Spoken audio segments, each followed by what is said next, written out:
They came to my mom's funeral and they asked me, when am I going back to work? That's terrible. That was the final point where I decided I'm not going back.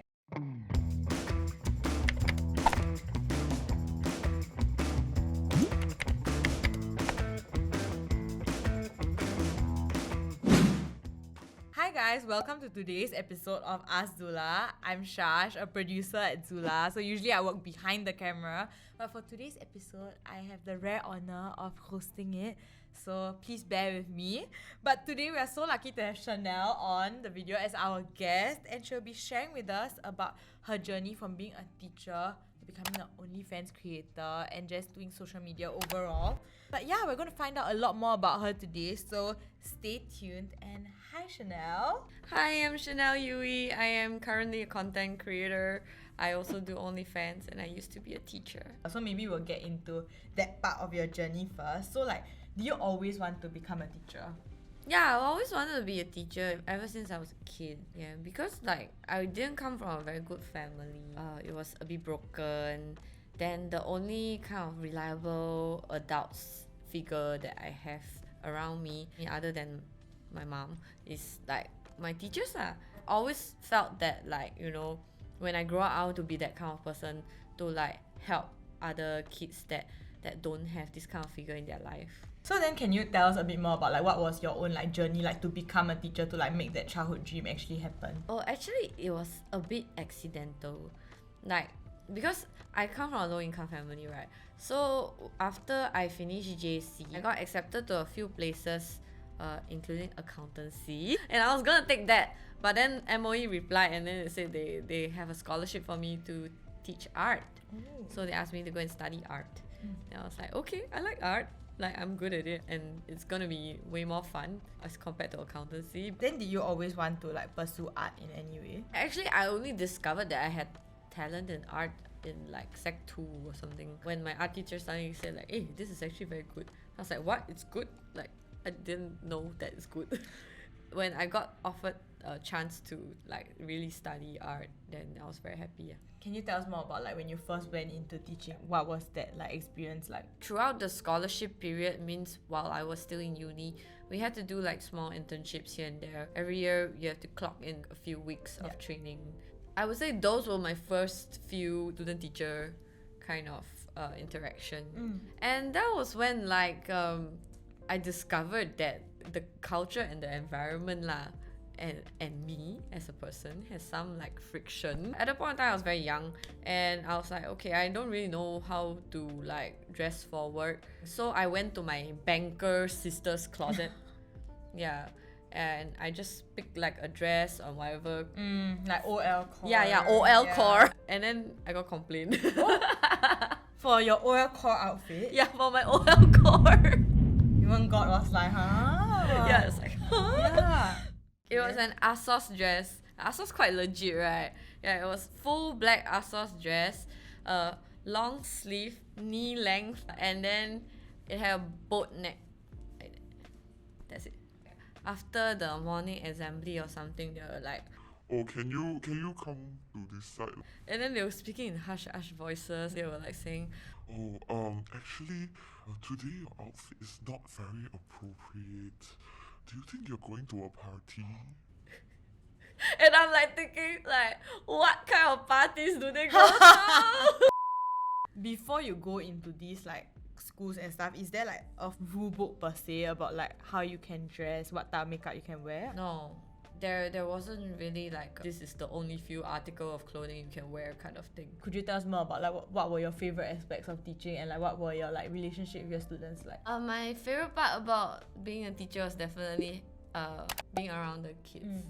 Like when I step into the classroom, right, it's like you have to turn on a switch to be that best person kind of energy. When you step into the classroom, you won't feel tired at all until like the kids leave. Then after that I'll be like, okay, yes, what else do I have to do? When I'm with the kids, like it's very interactive, it's very social. You get to see them grow, you get to see their brain cells really making connections. Our audience might not know exactly what like a teacher's like day-to-day life might look like. So could you just take us through like from the start of your day to the end of the day when you used to teach full time? Yeah. So typically you have to wake up about like 5-ish, and then you get ready, then you leave your house about 6:30. Then you reach school by 7. If you have first lesson, usually it starts at 8. Typically you have about 3 hours of class time. 3 hours, sometimes up to 5 hours of class time. Depends on how packed your day is. In between your lessons, you can have break.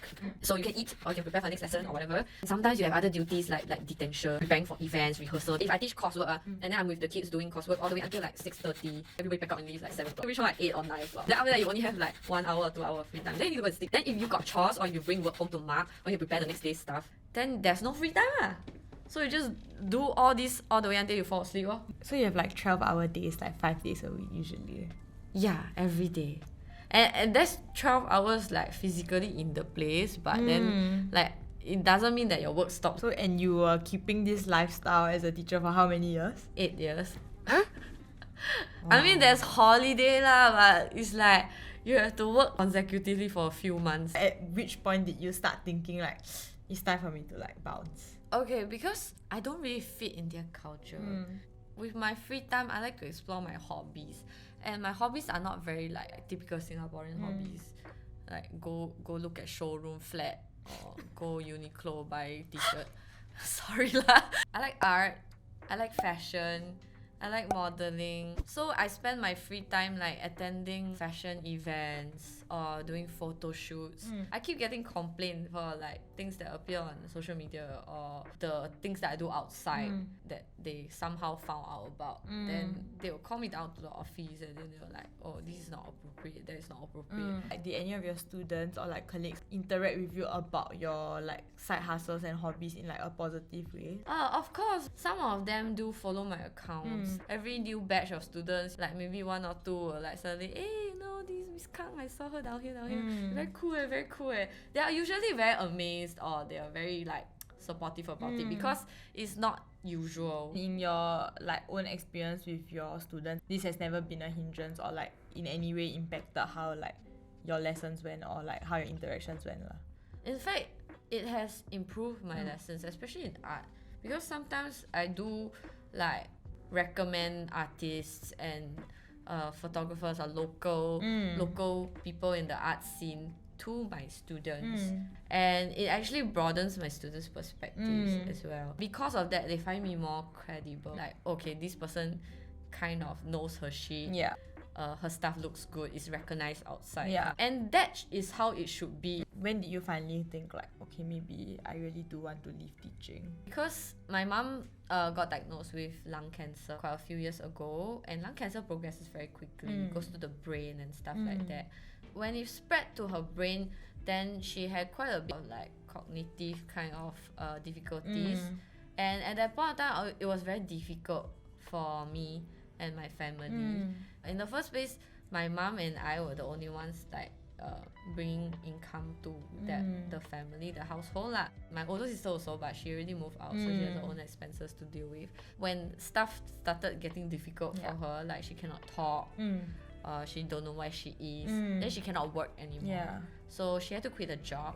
In between my lesson breaks, I had to rush home to like check on my mother, buy food for her, because she cannot order food, she cannot tell the people what she wants. The whole period of time was very stressful for me because like I really had zero free time. I got very depressed at that point of time. And I started thinking like, oh, is this it kind of thing. I had a bit like passive suicidal intentions kind of thing lah, but I know cannot lah because I have to bring home the bacon lah. And then in the end I was like, okay, I cannot take this anymore. Mentally I'm like exhausted already. So I sought help. I went to IMH. I got diagnosed. I get clinically depressed. And then I brought that letter back to the school and I said, okay, I'm going to apply for no pay leave because I need the time off for myself and to take care of my mother because she's dying already. Before that, I actually asked them, can I go like on leave to take care of my mother? They actually kind of like try to siam a few times. Oh, even though your mom was like in like quite a bad condition already at this point. Yes. Wow. I went for my no pay leave and take care of my mom. Then about 3 months later, she passed away. And then my bosses, my ex-colleagues, they came down to my mom's funeral in different groups lah. Some were more tactful, some were less tactful, but the gist of it was that like they came to my mom's funeral and they asked me, when am I going back to work? That's terrible. That was the final point where I decided I'm not going back. Yeah. Of course. Even if I went to a different place, like a different school environment, it would be a similar culture. It is a disease lah in the industry. It's a disease. So you think it's like a not just like your school's culture, but like an organizational level, like cultural thing, is it? I think it's a Singapore-wide level because like there's this culture of like you have to keep taking other people down to make yourself look better. And it's never going to stop. Now that we have a more holistic view on like your entire teaching experience, would you say like you regretted your 8 years there? I don't regret having been through my teaching career. Even though it's 8 years of my time, it means that I helped 8 years worth of kids get better at what they're doing. So I feel that in that sense I don't regret, but I do regret giving the best years of my life to the government sector and I feel that they wasted it thoroughly because I feel that like teaching, you can do it when you're old. So being in front of the camera, you can only do it when you still have the energy and still have the usefulness and attractiveness. What made you after taking your like that 3 months no pay leave like decide to like move into like social media, like pursue that? A lot of my friends are in the media industry. I felt that it was quite natural for me to progress into that industry. Like I already have like senpai down there and they will tell me all the like shortcuts to get started in the industry. Could you immediately like make enough money to support yourself, or like was there like a transition period? Oh, definitely there's a transition period. I would say the past year that I've been in content creation was the investment period lah. I was losing money at first, but I just felt that like, okay, I am pumping my money into these so that I can get better. Yeah. What type of niche or like content did you carve out for yourself to make? Like what would you say is like your brand in that way? It's a mix of like cosplay, fashion, Harajuku, a bit cyber kind of feel. For our audience or like Singaporeans in general, like I do think we have a very stereotypical view of what like OnlyFans, like content creation is, right? So maybe you can actually educate our viewers and generally people like what is it that you do on OnlyFans? OnlyFans is a social media platform, just that it has a paywall and a age restriction. Normally on the OnlyFans accounts, these creators will post things that they cannot post elsewhere. Maybe like your favorite cosplayer, they did a very nice photo shoot, like or maybe it's a bit sexier. Out of 30 photos, they can only post 1 on Instagram because of Instagram's weird rules. Then the rest of the photos, where do they post? They post on like OnlyFans or other paid websites like Patreon, Gumroad. But OnlyFans, I think, is one of the easier ones to access.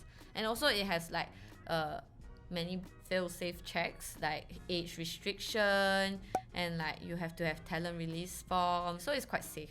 Do you also subscribe to this like usual like just the leftover or like maybe the more racy photos go onto OnlyFans, or do you create like exclusive content for OnlyFans? In general, I do the former, which is I do a photo shoot. I do many photo shoots like in a week. And then like the ones that are Instagram postable go on Instagram and the rest will be on OnlyFans. Also on OnlyFans, because people get to chat with you, so that is where you can like request certain things from your favorite creator. So it's like commissioning art lah. Yeah, a bit like commissioning art. The transactions all happen on OnlyFans, so like it's quite safe.